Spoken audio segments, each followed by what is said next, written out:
What's going on, you guys? I'd like to welcome you guys to another OneTake review. Here we go. I think we got everything in order. This is my review of Alex Garland's Annihilation. I think he wrote and directed this. I'm not sure. He also did Ex Machina, which I just uploaded a review for yesterday. I just saw it recently because I always heard about how great Ex Machina was, so I watched it. You know what I'm saying? That review's up. I liked it. So I had to see about Annihilation. You know what I'm saying? What was the whole big deal about it? Well, not the big deal. Just I was just see if I liked it because once I saw the trailers, I liked it. You know, the trailers pretty much sold me on it. And that stars Natalie Portman, Oscar Isaac, Tessa Thompson, Gina Rodriguez, I think that's her name, and uh, something in the can't think of the woman's name off the top of my head, but she was in the Hateful Eight. She played the sister, you know, they kept getting beat up and killed. You know, you seen Hateful Eight. Anyway, Annihilation. Damn it! If I'm be honest, I can't just basically tell you what this movie is about. I think it's about something. This meteor or something from space hit the Earth and it's created this like field in which people go into and they can't get out. It's called a shimmer. It's kind of like it's not a different type of world thing, but it's changing the things that's inside it. You know what I'm saying? It's mixing shit. It's doing a lot of shit. And basically, Natalie Portman's character plays like this biology teacher. Biology teacher. Yeah, she used to be in the army. She was in the army for 7 years, but now she's like this biology teacher. And her husband, played by Oscar Isaac's character, her name is Lane. I can't remember their damn names. I just know him as Oscar Isaac and Natalie Portman. But pretty much, Oscar Isaac's character, he left, and he's in the army, so he left. She thought he was going on like a mission or something. And he ends up coming back, and he's different.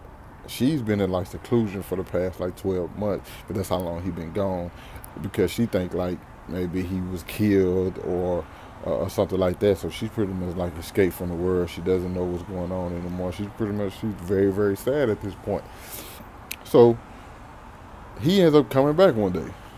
I'm not gonna give you the whole movie, but he comes back and things are different. He gets sick, so she has to go into the shimmer along with Tessa Thompson, Jenna Rodriguez, and two other people. Can't think of their names.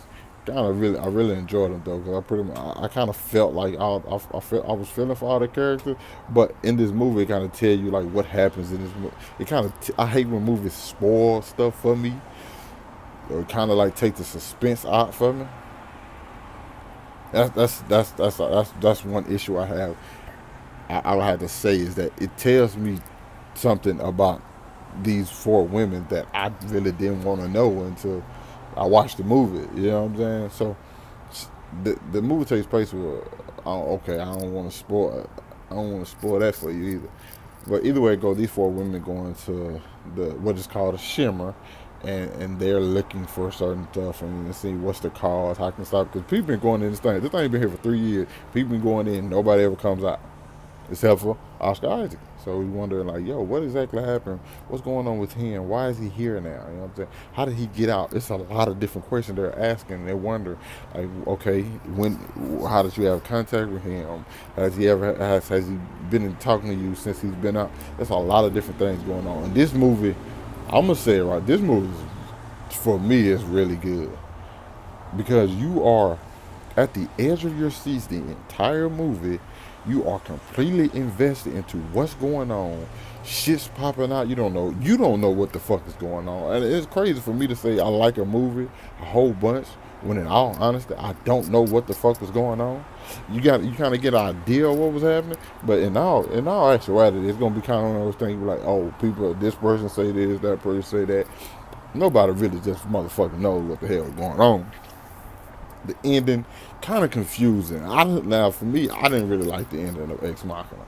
I liked it, but there was something else that was done. I was like, ah, fuck. You could have just ended it one way. Why the fuck you do all this extra shit? You know, and that was one thing. I feel like with that, I feel like what was wrong with that movie. This movie kind of does the exact same thing, where it kind of ends But then something happens, you like, why? Like, sometimes a simple ending is the best solution. So just take the simple ending and not having to hit me with like some kind of twisty shit that I'm gonna get fucked up in the head. Now I gotta go home and think like, what? Did that happen right? Do I know what I just watched? That's the shit that pisses me off. Other than that, it's a good movie. It's a really good movie. I guarantee you. I know the release for this thing is kind of weird. I think it's gonna be in theaters 3 weeks. Then it goes straight to Netflix. I think that's the kind of the deal Paramount worked out with Netflix and whatnot. But in all honesty, I would rather see this in the theaters if like and with a theater of people who really interested in the movie, not people you don't want to see nobody's cell phone on while this movie's going. You don't hear nobody talking because that's how invested you are into this movie.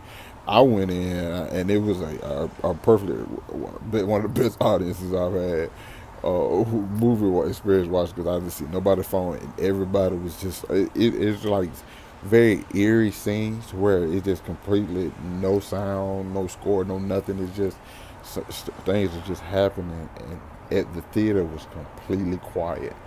And so when something actually happens, you're like, okay, you know what I'm saying? You kind of feel.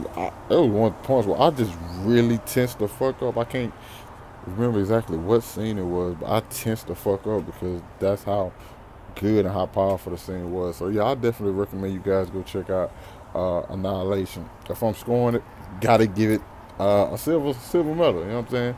I don't quite get a gold because didn't quite. I ain't gonna say it didn't land in ending, but I just wasn't quite a fan of it. And some of the other stuff, I was like, and I know a lot of people will say like they showed some stuff and then just left it lingering. There's one thing in particular I feel like they could have took out completely, uh, in a way. But I see why it was there. But it did kind of like what does that mean? You know what I'm saying? Both this and Ex Machina are like movies like you want to see what happens next. That's kind of what they ought to like see what happens next movie. But yeah, if I'm scoring it, I give it a silver medal. You know what I'm saying? Good job. Hit that like button, subscribe to my channel, comment down below if you've seen this movie, and let me know your thoughts. Catch up with you motherfucker later because my phone is getting rained on.